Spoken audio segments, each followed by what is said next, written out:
Alors, je continue mes vidéos sur la prononciation du français. Prenons par exemple la chanson sur le pont d'Avignon. Sur le pont d'Avignon, on y danse. Eh bien, sur le pont d'Avignon, on a déjà deux on en premier verset. Et danse aussi, c'est un en. Donc on a du N qui vient, qui revient, etc. Je disais tout à l'heure à propos de Edith Piaf, rien de rien, non, je ne regrette rien, c'est pareil. C'est le 1 qui revient avec le N, qui est toujours écrit. Alors, je continue.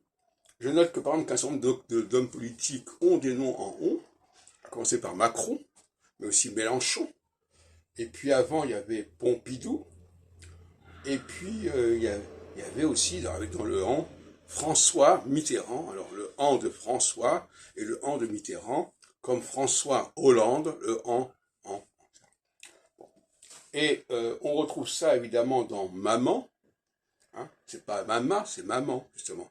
C'est ça tout le problème. Est-ce que mama, c'est pas un appauvrissement de maman? Est-ce que maman, c'est une addition à mama, ou est-ce que c'est mama, c'est un appauvrissement, une réduction de maman? Voilà une question qui peut se poser. Alors, je pense par exemple au roi Salomon. Alors, en hébreu, c'est Shlomo, il n'y a pas de N. Alors, est-ce que le N de Salomon, c'est quelque chose qui a été rajouté par le français, ou est-ce que c'est, une hypothèse tout à fait farfelue, si on peut dire, quelque chose qui a disparu de l'hébreu, hein, dont on parlait tout à l'heure à propos de, par exemple, Éden, Gan Éden, il y a EN, mais on ne dit pas Gan Édan, même en français d'ailleurs, à tort d'ailleurs. Bon, par exemple, il y a aussi, ou Amen, il y a aussi, on pourrait prononcer Amant, ou bon. Donc, il y a des questions qui se posent de ce genre-là. Alors, je continue pour le français, Révolution française, par exemple. Révolution, il y a le on de révolution, il y a le en de française, c'est pas mal. Nation aussi, bien sûr. Qu'est-ce que j'ai trouvé encore comme ça?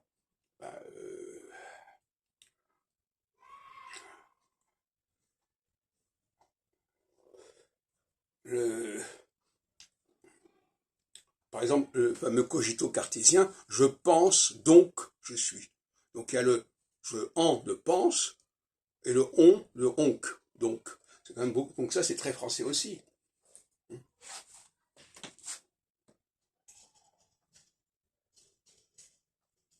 Et plus simplement dire bonjour, bonjour, c'est pas évident de dire bonjour.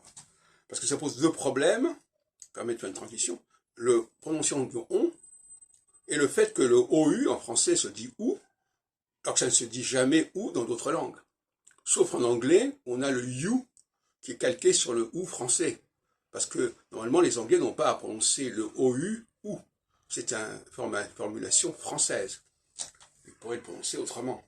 Tout comme par exemple, nous en français on dit Claude.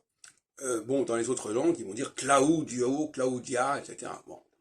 Donc on voit bien que là aussi il y a un problème de prononciation qui n'est pas résolu. Alors je pense aussi à la chanson Frère Jacques. Frère Jacques, Ding Dang Dong. Bon, ça aussi, c'est des Ding Dang Dong. Le dong, ding, c'est aussi très français.